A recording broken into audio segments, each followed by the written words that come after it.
nta mwana avuka atari uko mu by'ukuri avuka ari kararira, kandi nta muntu abaho atabonye ibintu bimubuza guseka, bimubuza kwishima, bimubuza amahoro. Ibi ni ukuri kweruye, ubuzima n'urugendo, kandi muri urwo rugendo haba ibihe vyiza n'ibihe bibi, ibihe bigoye. Ariko hari igihe ibihe bigoye biza ku rugero rwo hejuru, urugero rukomeye, maze umuntu akibaza niba ko kazobandanya ubu buzima cambure nyimba birangiye. Aho niho honyene umuntu yokurira ijambo ati nivyacika cambure nivyanka uze wemere ufundikanye. Ariko ico ugomba kwirinda no kumanika amaboko. Iri jambo nivyacika ushobora kuba utoryumva, ariko risobanura ko hari ikintu kitagenze neza ku muntu, cambure ku bantu, cambure ku bintu.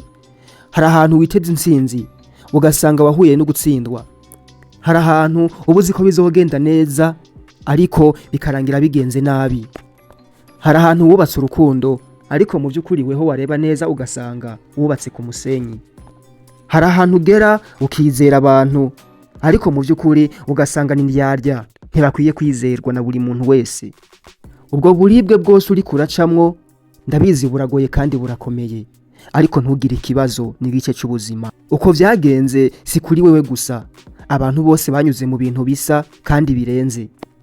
Hari umuntu w'inkerebutsi yigeze kuvuga ati narigeze kumva isi isambuka hejuru y'umutwe wanje, naho nari mfise ho kwihisha, ho kwinyegeza, ariko rero nasanze umutima wanje ari wo wonyene wubatse ubuhungiro. Ego nivyo vyaracitse kandi vyarakomeye kuri wewe, ariko mu vy'ukuri ugiye kuraba neza usanga we uri muzima. Murindi jambo si wewe wacitse. Emera ufundikanye, emera guhagarara kandi uri hasi cyane, ariko mu by'ukuri ube hasi uri maso ukanura. Iri jambo riravuga ubushishozi, wicare hasi uceceke, ntiwongere kugira ivyago bikuvuna ubwawe, kuko ico gihe nico kutihuta, ni gihe cyo kwitonda. Aho abantu bashobora guhubuka ariko wewe mu by'ukuri ugahagarara, aho abandi bacika intege ariko wewe ukicara hasi kandi ukimara ubwoba.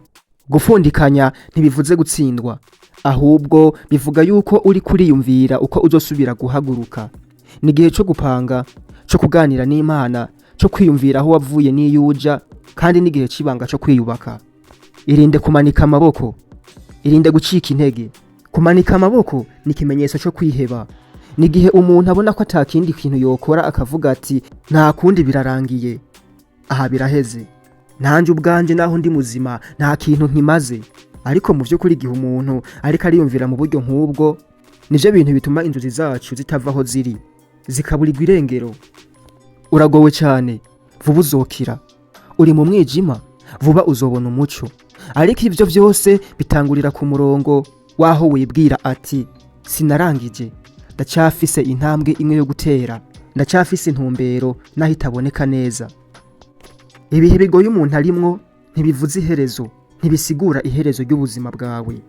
Reka tuvuge ukuri, umuntu agira vyinshi mu gihe agowe kuruta mu gihe anezerewe.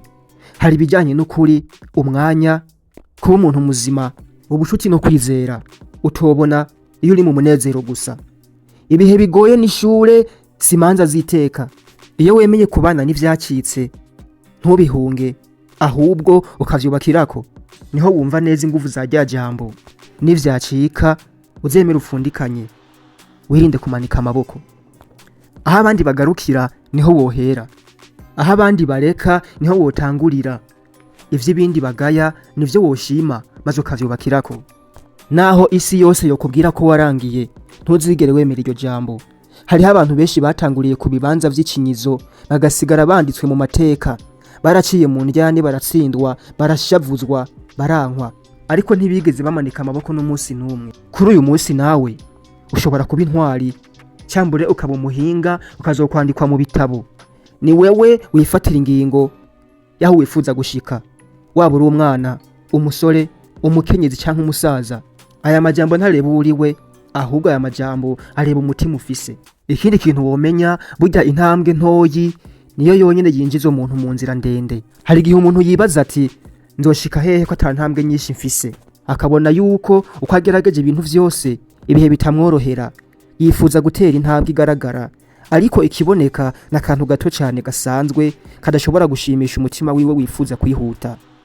Ariko raba neza umusozi uhagaze imbere yawe, ntiwuzura ku munsi umwe, uramara imyaka n'imyaka abantu bari kuwubaka kandi bagahera ku buntu butoyi, ubuntu bwita ubutaka buke cyane, ipawa imwe, 10, 100, 1000, amatoni kuduga. Kandi akenshi hari igihe haza n'amabuye bagasubira inyuma, hakaza umuyaga bagasubira inyuma. Nawe rero nuko bimeze, kuko mu by'ukuri nubwo basubiye inyuma ntibaba bahagaze, ahubwo basubira inyuma bagiye kwipangura no guhiga izindi nguvu. Abantu benshi muri ubu buzima baratakaza indoto zabo kubera ko bifuza kwihuta cyane. Bumvise umuntu yagize amahirwe bati nanjye ndabishoboye, baca biruka, ariko mu by'ukuri bakiruka bahengamye. Intambwe zabo ntibazubakira mu gushishoza no mu kwihangana. Naho boshika imbere gato hakaza ibibazo, bacika intege vyihuse, indoto zabo zigasenyuka nk'ikirere cyatobowe n'imvura y'ibigeragezo. Akenshi intambwe nyayo iri mu kwihangana, naho wofata uko wiriwe ugashima kuriho, ukemera ivyo ukeneye kumenya uwo munsi kugira ejo hazobe aho ubwenge. Burya nta muriro waka uko vyogenda kose kubera umuyaga gusa. Muri ubu buzima rero abantu benshi bifuza kwaka vuba, kwaka nk'umuriro, kumera nk'inyenyeri, kwemerwa, gukundwa, gutungwa, kuboneka, ariko mu by'ukuri batemeye kubanza kwiruka ngo bashiremo agatege. Ntukirukire kurusha abandi imbere y'igihe, mu ntambara, mu kudasigara inyuma, naho ibihe byoba bikomeye gute. Intambwe yawe y'umunsi ku munsi naho itavugwa, ariko iragukiza, iragutoza kandi iragushikana kure wifuza. Fata umwanya mwiza wo kwicara hasi wibaza kandi uniyumvira. Erega si bibi kuvunika, ibibi ni ukuvunika ntusubire guhaguruka. Kuvunika ugace wandika iherezo, naho waraye urize, igikomeye ni uko wagumye uri maso, ntiwahunze kandi ntiwarangiye, ntiwagurishije kandi ntiwagurishijwe umutima wawe, kuko uracyawufise na n'ubu.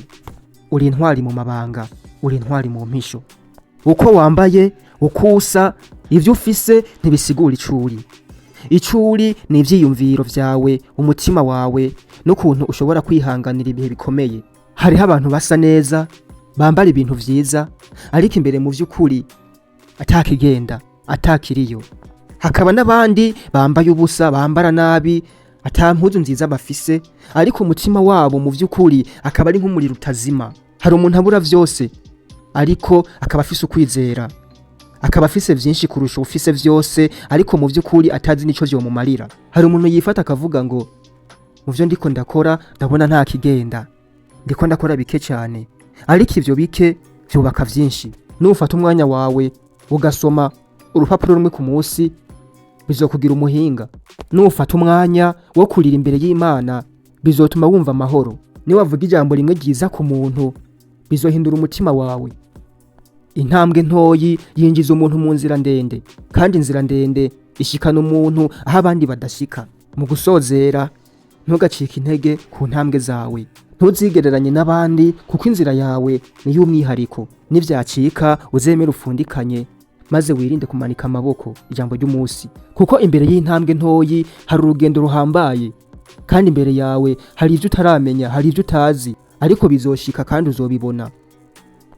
Je twari kumwe ni Sharifu. Kora sabone kuri Sharifu TV. Imana ibarinde.